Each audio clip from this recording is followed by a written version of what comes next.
Praise Lord. यीशु मसीह आपको आशीष करे। हम अभी कुछ वचन देखेंगे, उसके पहले प्रार्थना करेंगे। धन्यवाद परमेश्वर, धन्यवाद अच्छे समय हमको दिया। धन्यवाद परमेश्वर, हमको आशीष करने के लिए, सुनने वालों को बहुताई से आशीष पाने के लिए। संसार में बिना आशीर्वाद से हम जी नहीं सकते। परमेश्वर आपके आशीर्वाद चाहिए, छुपा कर प्रकट कीजिए यीशु मसीह के नाम से, आमीन। अभी का वचन है यिर्मयाह का किताब 9वां अध्याय 26वां वचन। यिर्मयाह चैप्टर 9 वर्स 26। इसमें बहुत सारे जाति के बारे में लिखा है। अर्थात तो मिस्रियों, यहूदियों, एदोमियों, अम्मीनियों, मोवाबियों को और उन रेगिस्तान के निवासियों को जो अपने गाल के बालों को मुड़ा डालते हैं, क्योंकि ये सब जातियों तो कतनारहित है। ये लोग वाचा नहीं बांधा परमेश्वर से, ये लोग कतनारहित है, कतनी नहीं किया। इसके लिए वो लोग विशेष नहीं है इस संसार में। लेकिन इधर लिखा है, और इज़राइल का सारा घराना भी मन में कतनारहित है। इज़राइल को परमेश्वर का वाचा दिया, कतनी का वाचा दिया।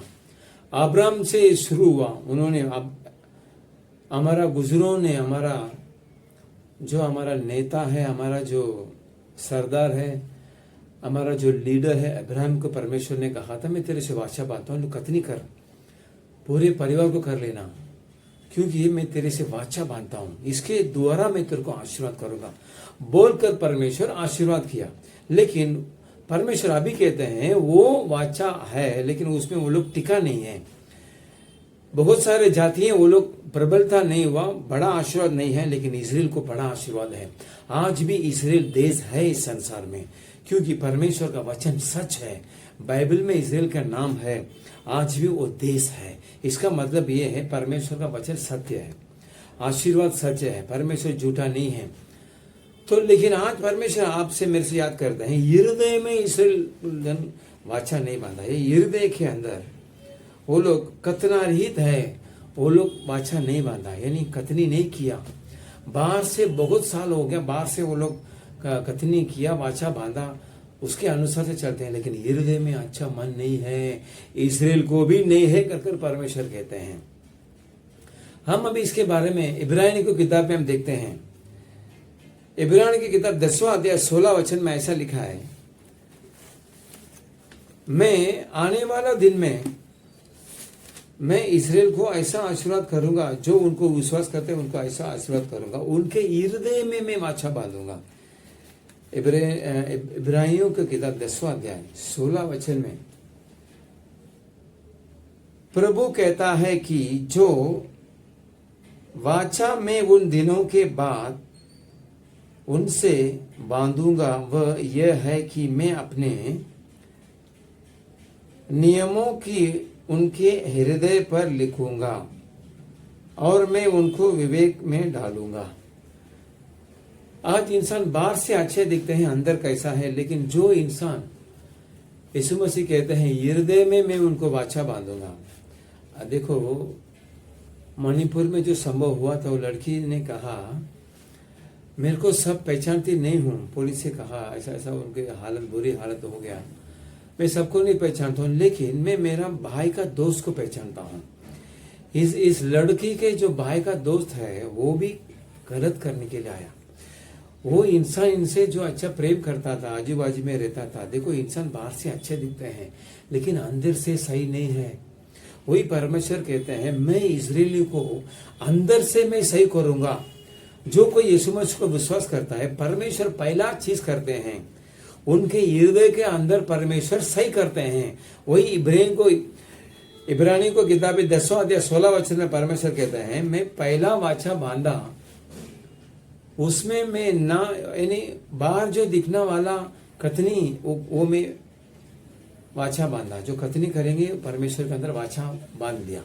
लेकिन मैं अभी क्या करने वाला हूँ, हृदय में मैं कतनी करने वाला हूँ, हृदय में मैं वाचा बांधूंगा। जो इंसान हृदय में सही है, उनके जो चाल चलन अच्छा रहता है, उनके जो देखने अच्छा रहता है, उनके काम अच्छा रहता है, उनकी जो पढ़ाई अच्छा रहता है, हृदय में जो अच्छा रहता है, उनकी जो धंधा अच्छा रहता है। इब्राहिम को किताब में परमेश्वर कहता है, मैं हृदय में अच्छा काम करूंगा, बाछा बांधूंगा, खतनी करूंगा, हृदय में मैं खतनी करूंगा। इजराइल हृदय में जो अच्छा नहीं है, बाहर से बाछा बांधा है लेकिन हृदय के अंदर अच्छा नहीं है। इंसान बाहर अच्छा दिखता है लेकिन हृदय के अंदर पूरा विरोधी है, पूरा बुरा विचार है। सामने वाले से हंसेंगे, बात करेंगे, लेकिन हृदय के अंदर गुस्सा रहता है।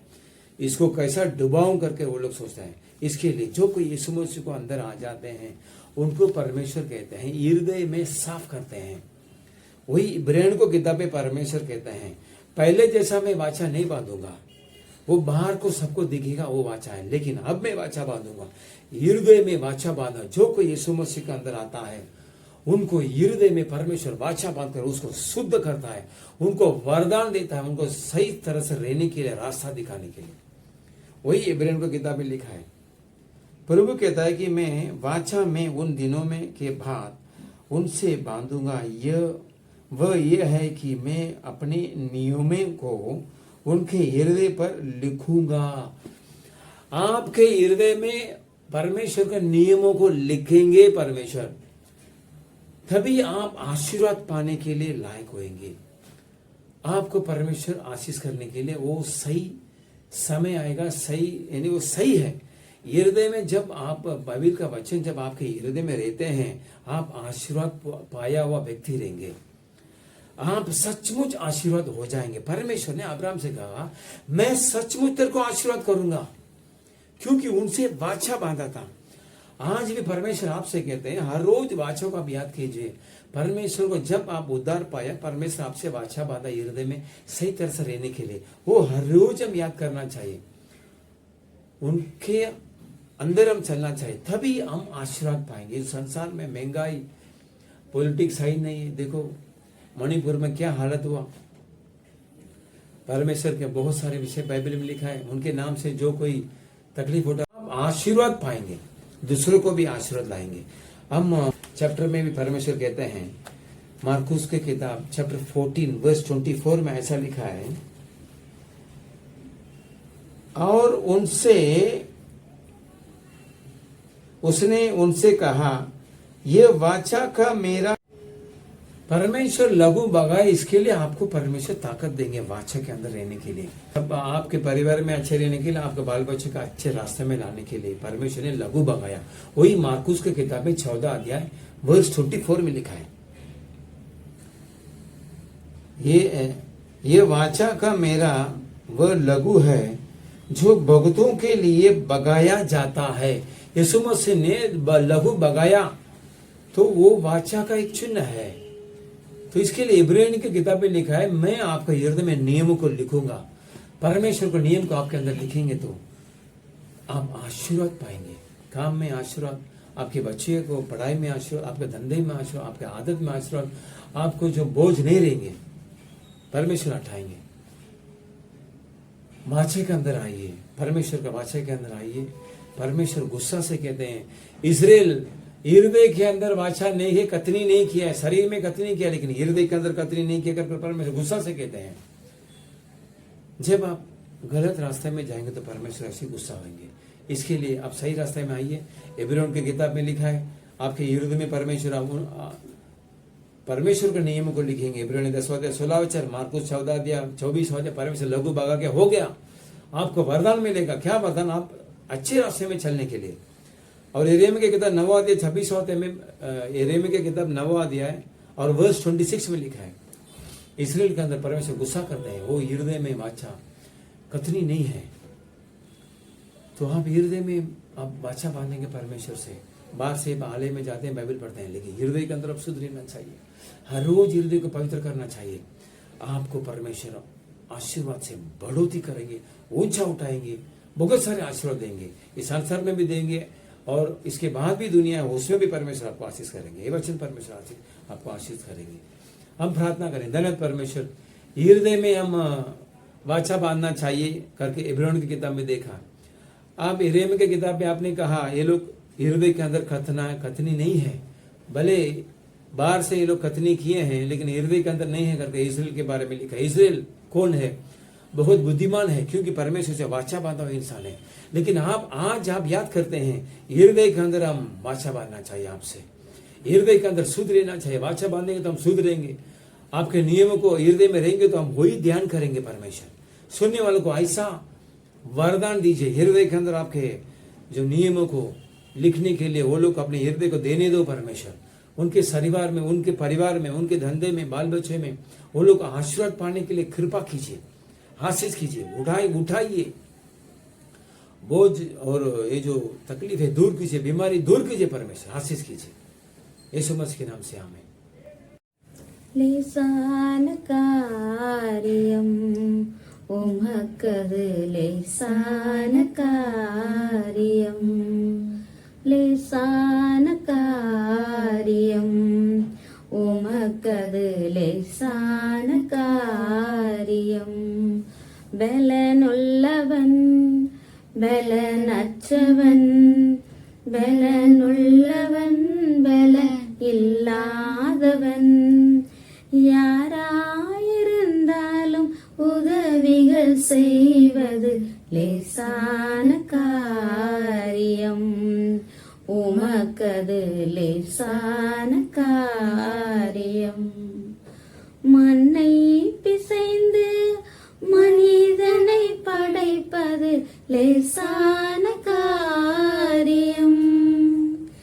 மண்ணை பிசைந்து மனிதனை படைப்பது காரியம்.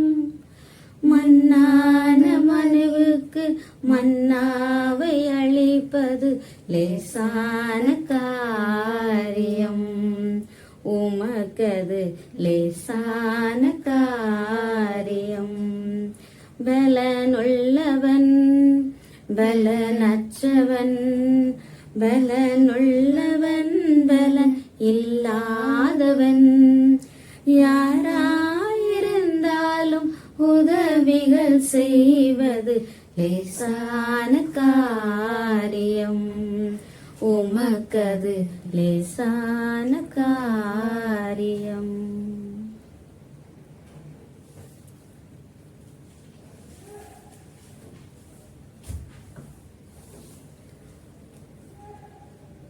இயேசுவின் நாமத்தினாலே உங்களுக்கு வாழ்த்துதல் சொல்லுகிறோம். பிரியமானவர்களே, இன்று நம்ம விருத்த சேதனத்தை குறித்து சில வசனங்களை பார்ப்போம். எரேமியா எழுதின புத்தகம் 9ஆம் அதிகாரம் 26ஆம் வசனம். எகிப்தையும் யூதாவையும் ஏதோமையும் அம்மோன் புத்திரரையும் மோவாப்பையும் கடைசி எல்லையில் உள்ள வனாந்திர குடிகளான யாவரையும் தண்டிப்பேன். பிரஜாதியார் அனைவரும் விருத்த சேதனம் இல்லாதவர்கள், ஆனாலும் இஸ்ரவேல் வம்சத்தார் அனைவரும் இருதயத்திலே விருத்த சேதனம் இல்லாதவர்கள் என்று கர்த்தர் சொல்லுகிறார். இந்த வசனத்தை நம்ம பார்க்கும்போது பிரஜாதிகள் அவங்க விருத்த சேதனம் பண்ணப்படலை. ஆனா இஸ்ரவேல் வம்சத்தார் சரீரத்துல அவங்க விருத்த சேதனம் பண்ணப்படுறாங்க, ஆனா இருதயத்துல அவங்களுக்கு விருத்த சேதனம் இல்லைன்னு கர்த்தர் சொல்றாங்க. அப்ப இந்த வசனத்துல நம்ம பார்க்கும்போது நம்மளோட சரீர விருத்த சேதனம் பெருசல்ல, இருதயம் விருத்த சேதனம் பண்ணப்படணும்னு சொல்லி பழைய ஏற்பாடுல விருத்த சேதனத்துக்கு ரொம்ப முக்கியத்துவம் கொடுக்குறாங்க கர்த்தர். ஆண் குழந்தை பிறந்தா 8ஆம் நாளையில போய் அது விருத்த சேதனம் பண்ணப்படணும் அப்படின்னு சொல்றாங்க. அப்புறம் இங்க நம்ம பார்க்கும்போது இப்ப என்ன சொல்றாங்க, இருதயம் விருத்த சேதனம் படணுமா. நம்ம இருதயம் தான் திருக்குள்ளது கேடுபாடு நிறைஞ்சதுமா இருக்குது. அப்போ நம்ம சரீரத்துல விருத்த சேதனம் பண்ணப்பட்டு நம்ம இருதயம் கேடுபாடா இருந்ததுன்னா அதுல ஒரு பிரயோஜனம் இல்லைங்கிறத கர்த்தர் சொல்றாங்க. எரேமியா 4:4 நம்ம பார்த்தோம்னா,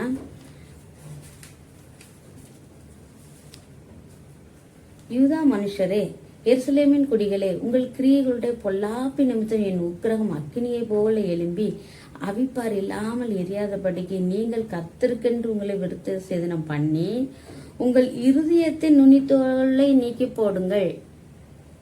அதாவது நீங்க செய்யற பாவம் பொல்லாப்பு, இதனால என்னோட கோபம் அக்னி போல எரியுது. அது அவிப்பார், அதை அணைக்கக்கூடியவங்க யாருமே கிடையாது. அவிப்பார் இல்லாமல் எரியாத படிக்கு நீங்க என்ன செய்யணுமா, கர்த்தருக்கென்று உங்களை விருத்த சேதனம் பண்ணுங்கள். நம்ம எங்க பார்த்தாலும் நியூஸ் பேப்பர்லாம் பார்க்குறோம், எவ்வளோ பொல்லாப்பான காரியங்கள்லாம் நடக்குது. இந்த பொல்லாத உலகத்துல இருக்கிற நம்மளை கர்த்தர் சொல்றாரு, உங்களை விருத்த சேதனம் பண்ணி இருதயத்தின் நுனித்தோலை நீக்கி போடுங்கள். அப்போ சரீரத்தின் நுனித்தோலை நீக்கி போடுறது அது சரீரபகரமான விருத்த சேதனம். ஆனால் இருதயத்தை நுனித்தோலை நீக்கி போடுங்கள்னு நமக்கு கர்த்தர் இந்த அதிகாரத்தில் சொல்றாங்க. இருதயத்தில் விருத்த சேதனம் பண்ணப்படணுங்கிறத கர்த்தர் தெளிவுபடுத்துறாங்க. எரேமியா 10:16 பார்த்தோம்னா,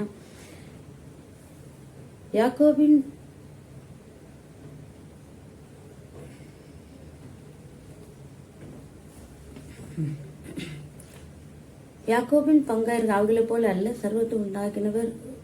கொஞ்சம் ஆஃப் பண்ணி போட.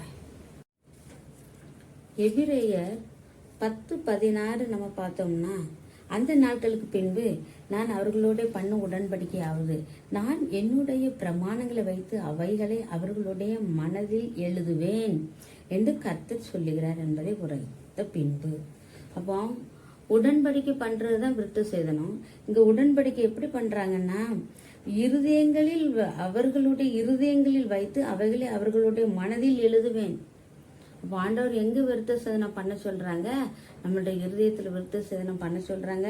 அவைகளை நம்ம இருதயமாகிய பலகையில எழுதணும் அப்படிங்கிறதையும் எபிரேயர் 10:16 கர்த்தர் சொல்றாங்க. 1 கொரிந்தியர் 7:19 நம்ம பார்த்தோம்னா,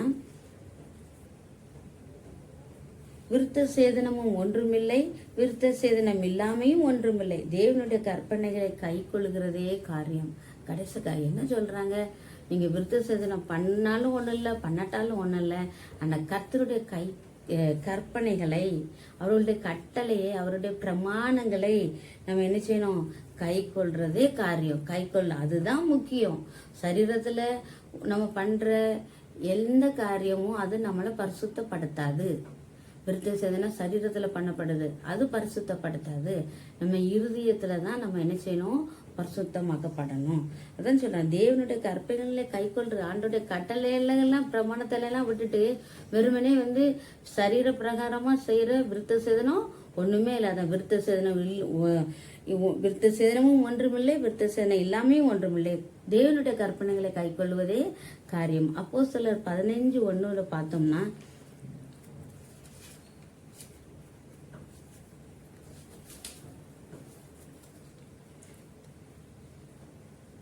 அங்க 15:1 அதிகாரத்துல சொல்லியிருக்கு, சிலர் யூதாவிலிருந்து நீங்கள் மோசனுடைய முறைமையின்படியே விருத்த சேதனம் அடையாவிட்டால் ரட்சிக்கப்பட மாட்டீர்கள் என்று சகோதரருக்கு போதகம் பண்ணினாங்க.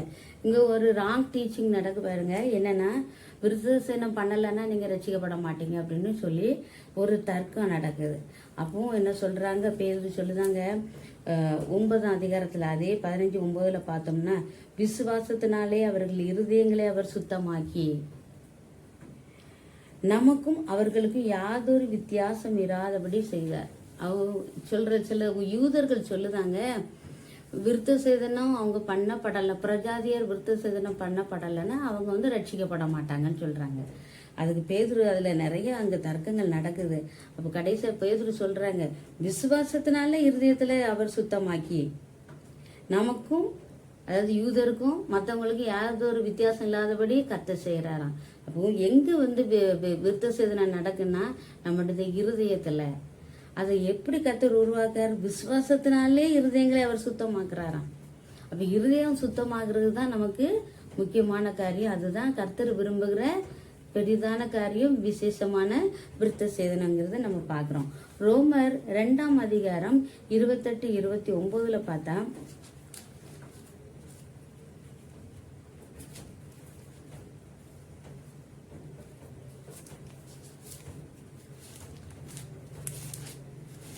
ரெண்டாம் அதிகாரம் 28-29, ஆதலால் புறம்பாக யூதனானவன் யூதன் அல்ல, புறம்பாக மாம்சத்தில் செய்யப்படுகிற விருத்த சேதனமும் விருத்த சேதனம் அல்ல.